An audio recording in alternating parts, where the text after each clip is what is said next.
Pak Budi, diam saja. Biar saya yang urus semuanya. Wanita yang kini duduk di pangkuan saya itu mulai membuka kancing kemeja saya satu persatu. Bapak tahu, kan, di gereja saya bukan orang yang seperti ini? Begitu kalimat itu selesai, bibirnya menyapu leher saya, turun ke dada, dan saat dia menunduk untuk melakukan hal yang tak terbayangkan, pikiran saya mendadak kosong. Saat itu, saya merasa seolah-olah yang sedang dia lahap bukan sekadar hasrat jasmani, melainkan seluruh kehidupan saya yang besar dan kokoh. Dan malam itu adalah awal dari mimpi buruk yang panjang dan kelam, yang berujung pada kenyataan pahit yang tak pernah saya duga. Nama saya Budi Santoso. Usia saya tahun ini 64 tahun. Selama lebih dari 30 tahun, saya menjalankan usaha toko furnitur, mebel, di Jakarta sebelum akhirnya istri saya meninggal karena penyakit jantung.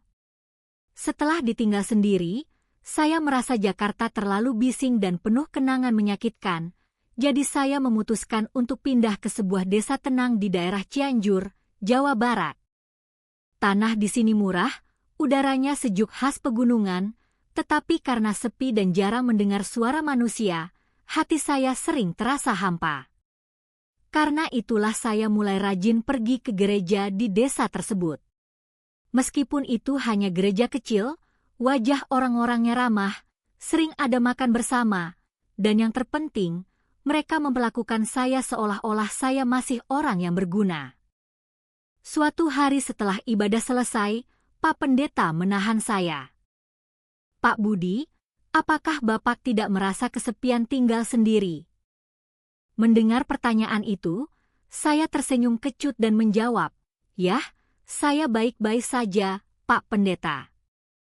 Saat itulah Pak Pendeta berkata dengan hati-hati, "Ada seorang jemaat wanita, imannya bagus dan hatinya sangat baik. Apakah Bapak mau coba berkenalan?" Dalam hati saya terkejut. Kencan buta di usia setua ini? Namun, entah mengapa sejak hari itu hati saya terus condong ke arah tawaran tersebut. Orang seperti apa dia? Apakah dia benar-benar baik? Mungkin juga karena saya rindu makan semeja dengan seseorang, sesuatu yang sudah lama tidak saya rasakan. Sekitar seminggu kemudian, saya melihat wanita itu untuk pertama kalinya di kantin gereja. "Selamat siang. Nama saya Ratnasari. Umur saya 47 tahun. Saya tidak punya kenalan di sini dan baru sebentar bergereja di sini, tapi setelah mendengar cerita Pak Pendeta, saya memberanikan diri," katanya. Dia mengenakan blus panjang yang sopan, tutur katanya halus, dan duduk dengan tangan terlipat di pangkuan, persis seperti gambaran wanita saleh di warta jemaat. Hari itu, dia mengambilkan lauk ke piring saya, lalu tersenyum tipis dan bertanya, "Pak Budi, sudah berapa lama hidup sendiri?" Satu pertanyaan itu membuat perasaan saya campur aduk. Sejak hari itu, kami sering bertemu di gereja. Ratna dengan wajar mulai memanggil saya Mas Budi dan mendekat. "Minggu ini mau bantu hias altar? Tolong bantu merangkai bunga, butuh tenaga laki-laki untuk angkat pot," pintanya. Setelah melemparkan permintaan-permintaan kecil yang sulit ditolak, suatu hari dia berkata, "Mas Budi, kalau ada waktu setelah makan malam, mau minum teh bareng?" Saat saya mengangguk pelan, dia tersenyum cerah. "Kalau begitu, datanglah ke rumah saya. Nanti saya siapkan."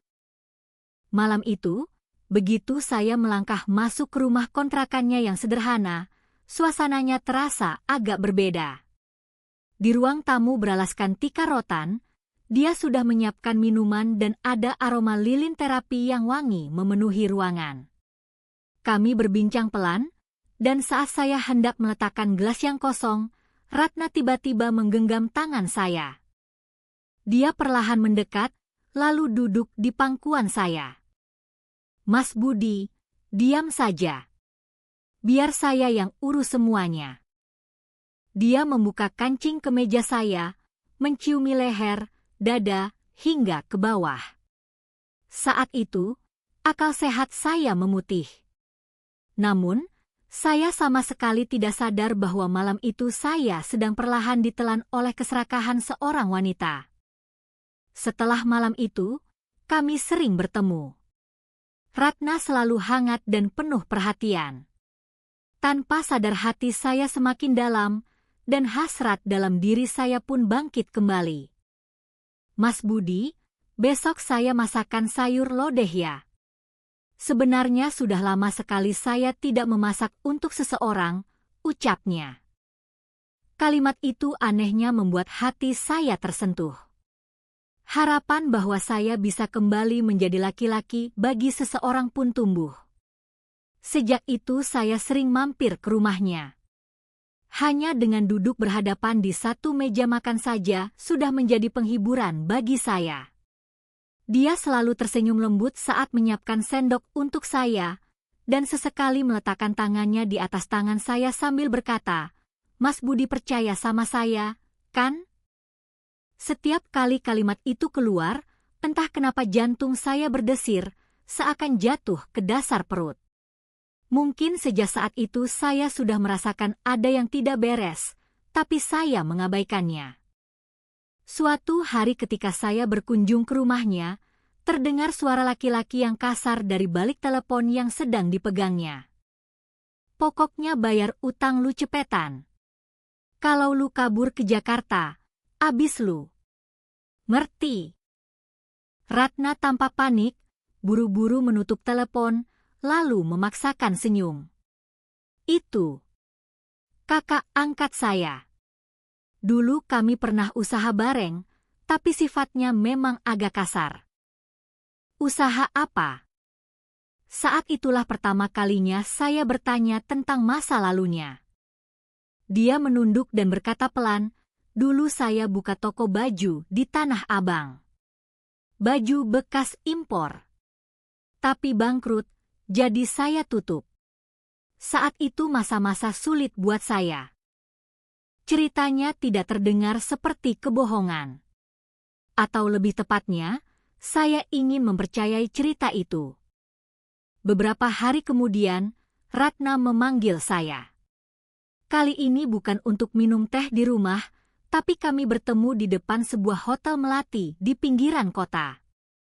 Setelah makan malam, dia berkata, "Mas Budi, hari ini saya malas pulang. Kita istirahat sebentar yuk? Kita kan sama-sama dewasa, tidak apa-apa kan?" Di dalam kamar hotel, dia mematikan lampu dan mendekati saya. Malam itu, untuk pertama kalinya sejak istri saya tiada, saya menyatu sepenuhnya dengan seseorang.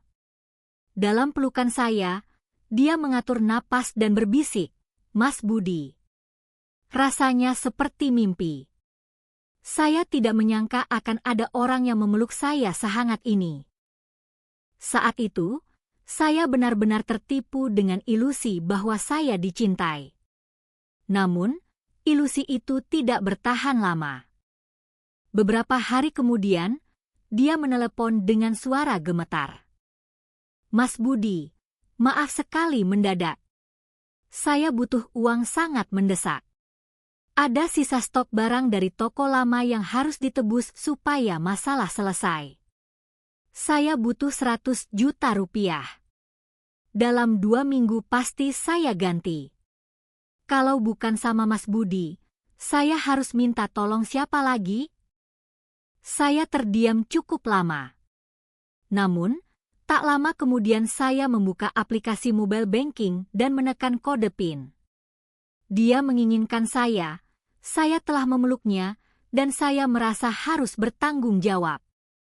Begitu transfer berhasil dan saya meletakkan ponsel, tiba-tiba teringat ucapan Bu Lilis, salah satu pengurus gereja yang cukup dekat dengan saya.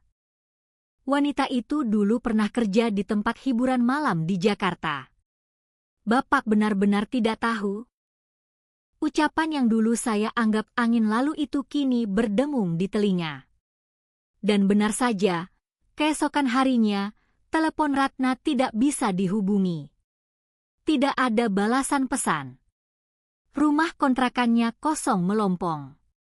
Saya mencarinya ke gereja, tapi Ratna tidak pernah muncul lagi. Saat itulah saya sadar. Saya bukan jatuh ke dalam pelukannya, melainkan leher saya terjerat tali yang sudah dia simpul dengan rapi. Sejak Ratna menghilang, rumah kontrakannya gelap gulita, bahkan tirai jendelanya tak bergerak sedikit pun. Ponselnya mati. Pendeta hanya bisa menggeleng bingung ketika saya bertanya. "Apa mungkin dia sakit?" tanya Pak Pendeta polos. Ratna itu beberapa tahun lalu juga pernah menghilang tiba-tiba, tambah Pak Pendeta ragu-ragu. Mendengar itu, bulu kuduk saya meremang. Dia pernah melakukan ini sebelumnya? Jadi, sosok yang saya lihat selama ini itu siapa? Malam itu, saya menyelinap ke halaman rumah kontrakan Ratna, menyenter celah jendela, dan melihat selembar resi paket tergeletak di meja. Penerima, Ratna Sari, alamat, apartemen Kalibata City, Jakarta Selatan. Melihat alamat itu, tanpa sadar saya menggeretakkan gigi dan langsung masuk ke mobil. Sepanjang perjalanan menuju Jakarta, pikiran saya berkecamuk. Apa dia celaka? Apa semua itu bohong? Mungkinkah ada laki-laki lain? Saya tiba di alamat tersebut lewat pukul 10 malam. Di ujung lorong apartemen yang sempit itu, tercium bau parfum yang menyengat dari balik pintu. Saat saya ragu hendak menekan bel, pintu tiba-tiba terbuka dari dalam. Seorang pria yang hanya mengenakan celana pendek memegang gelas anggur, memiringkan kepala melihat saya, lalu menyeringai. "Wah, Pak Budi ya?" Saya tercekat. Dari balik bahu pria itu, Ratna muncul dengan mengenakan kimono tidur, menjulurkan kepala lalu menatap saya dengan wajah kesal yang terang-terangan. "Ngapain Bapak datang jam segini?" "Mas Budi." Saya tidak percaya. Wanita yang saya kira mencintai saya, wanita yang saya beri uang 100 juta rupiah, sedang tertawa bersama pria lain di sana. "Ratna, apa-apaan ini?" Dia menghela napas panjang. "Mas Budi, Bapak tahu kan ini salah? Tapi ya, hidup kan keras. Saya juga butuh makan." Pria di sebelahnya menggoyangkan gelas dan berkata, "Udahlah Pak Tua. Bapak kan juga enak. Dimasakin, dipijitin, dapat servis juga kan? Impas dong sama duit segitu." Darah saya mendidih sampai tangan saya gemetar hebat. Lebih dari segalanya, saya marah pada diri sendiri karena dengan sukarela masuk ke dalam perangkap ini. Saya berbalik tanpa kata, meninggalkan suara tawa mereka di belakang punggung saya. Hari-hari berikutnya, saya duduk termenung di gereja setiap subuh. Tidak ada doa yang keluar, hanya air mata. Beberapa hari kemudian, Bu Lilis menghampiri saya di halaman gereja. "Pak Budi, wanita itu pemain lama. Di Jakarta dia terkenal penipu ulung. Saya mau bilang dari dulu, tapi takut Bapak tersinggung. Bapak kena tipu ya?" Saya hanya bisa mengangguk. "Laki-laki itu siapa?" tanya saya. "Namanya Anton. Itu mucikarinya dulu, sekarang mereka sekongkol bisnis barang bermerek palsu." Saat itu, saya merasakan sesuatu meledak di dalam dada. Saya kehilangan uang, kehilangan iman, dan kehilangan cinta. Tapi saya bersumpah tidak akan mundur begitu saja. Saya berhenti ke gereja, berhenti menemui orang. Saya tidak bisa tidur dan tidak nafsu makan. Rasanya organ dalam saya membusuk. Foto-foto di ponsel, masakan Ratna, swafoto kami di depan gereja, senyumnya di hotel, semuanya tampak seperti ejekan. Apa salah saya? Cuma ingin dicintai di masa tua, apakah itu dosa besar?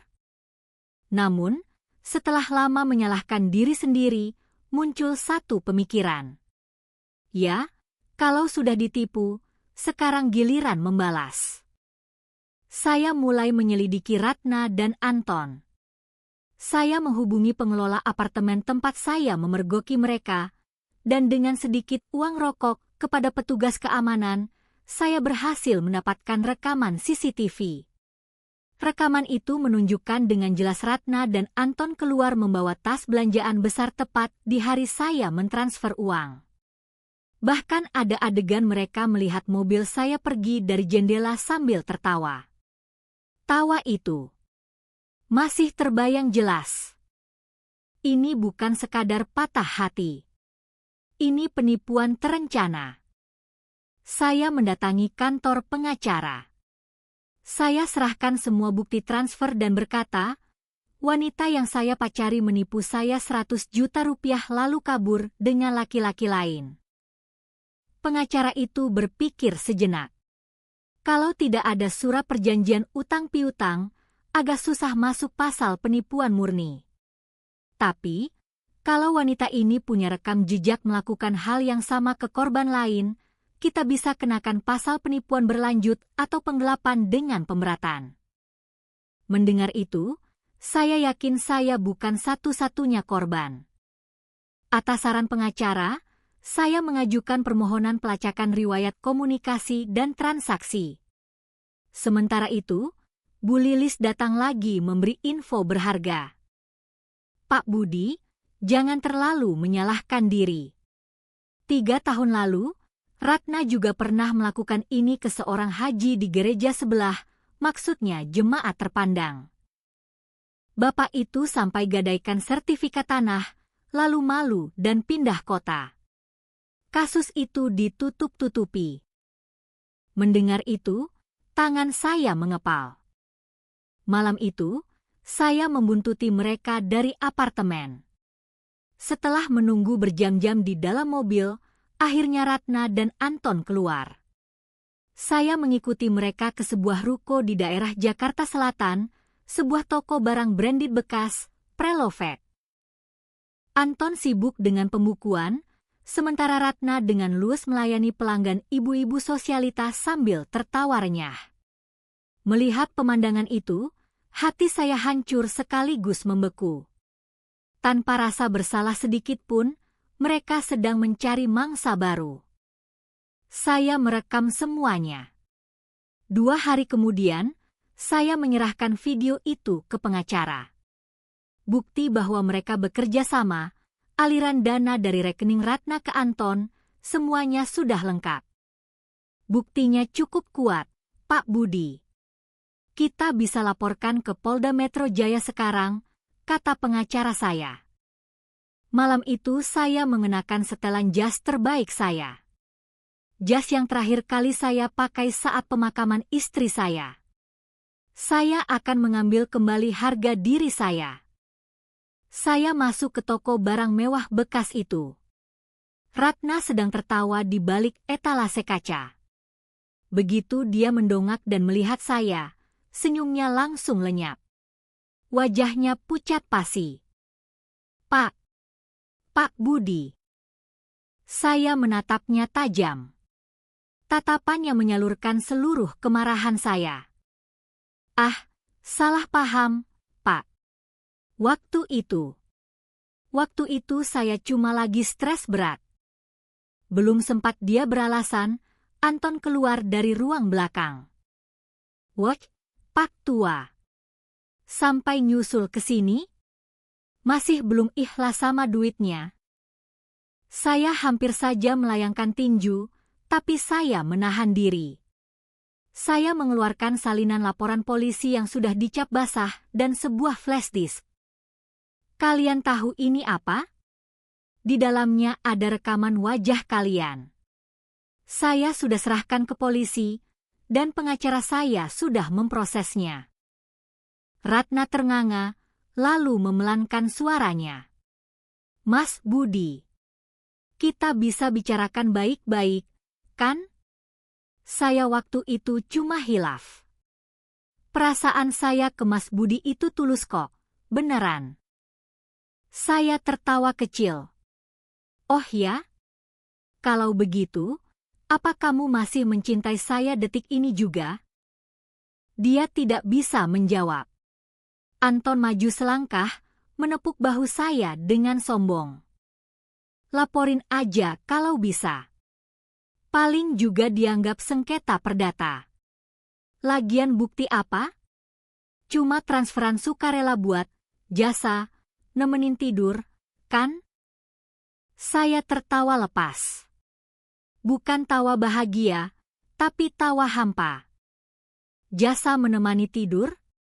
Silakan bicara begitu di depan penyidik. Dan satu hal lagi. Saya menatap mata mereka berdua lekat-lekat. Rekening yang saya pakai untuk transfer itu bukan rekening pribadi saya.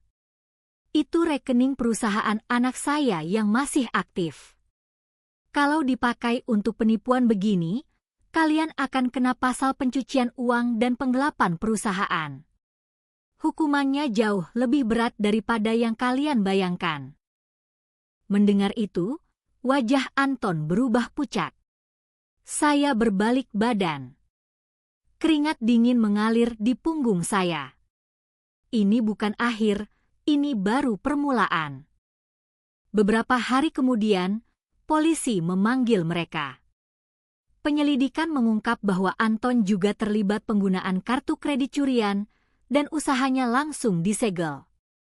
Ratna ditetapkan sebagai tersangka penipuan berlanjut. Suatu hari, nomor tidak dikenal menelepon saya. Begitu diangkat, terdengar suara isak tangis. Mas Budi, maafkan saya. Tolong cabut laporannya. Saya janji akan cicil uangnya. Saya mohon. Mas Budi, saya cuma pura-pura jahat waktu itu karena dipaksa keadaan. Aslinya saya sayang. Saya tidak menjawab. Dia memohon untuk bertemu sekali lagi. Kami bertemu di halaman parkir kantor polisi. Dia tampak kurus dan matanya bengkak. Dia menyodorkan amplop coklat. Ini ada sedikit, 20 juta. Sisanya nanti saya cari. Tolong maafkan saya, Mas. Saya hilaf. Dia berlutut di depan kaki saya, menangis tersedu-sedu. Melihat itu, anehnya kemarahan saya hilang. Yang tersisa hanya rasa kasihan yang hampa. Saya mengembalikan amplop itu ke tangannya. Saya tidak butuh uang ini. Pakai saja untuk bekal kamu di penjara atau hidup baru nanti. Saya sudah tidak akan tertipu lagi. Saya berbalik dan berjalan pergi. Sinar matahari siang itu sangat terik, membuat mata saya silau, tapi hati saya lega. Saya berjanji pada diri sendiri, jangan pernah biarkan dirimu berlutut lagi. Ratna akhirnya dipenjara, dan Anton mendapat hukuman lebih berat karena berbagai kasus kriminal lainnya. Kini, saya kembali ke rutinitas saya di desa Cianjur. Setiap pagi saya menyeduh kopi, menyapu halaman, dan menyiram tanaman. Pak Pendeta pernah berkata, Tuhan memberkati orang yang mau bangkit lagi. Saya mengamini itu. Kejadian itu mengajarkan saya harga sebuah kepercayaan, harganya 100 juta rupiah. Mahal, tapi setidaknya sekarang saya punya mata yang lebih jeli. Kata-kata Ratna dulu sering terngiang. Saya cuma pura-pura jadi orang baik. Kalimat itu mungkin adalah satu-satunya kejujuran dari mulutnya. Di dunia ini banyak orang yang berpura-pura baik, berpura-pura cinta, hanya untuk mengambil keuntungan. Bagi Anda yang mendengarkan cerita ini, jika Anda sedang merasa goyah oleh pesona seseorang, tanyakan pada diri Anda, apakah orang ini benar-benar layak masuk ke dalam hidup Anda? cinta itu tidak perlu buru-buru. Pastikan Anda benar-benar mengenal, mempercayai, dan bisa bersandar padanya sebelum memberikan segalanya. Saya, Budi Santoso, sekarang memilih hidup tenang dengan damai, mencintai diri saya sendiri. Terima kasih sudah mendengarkan.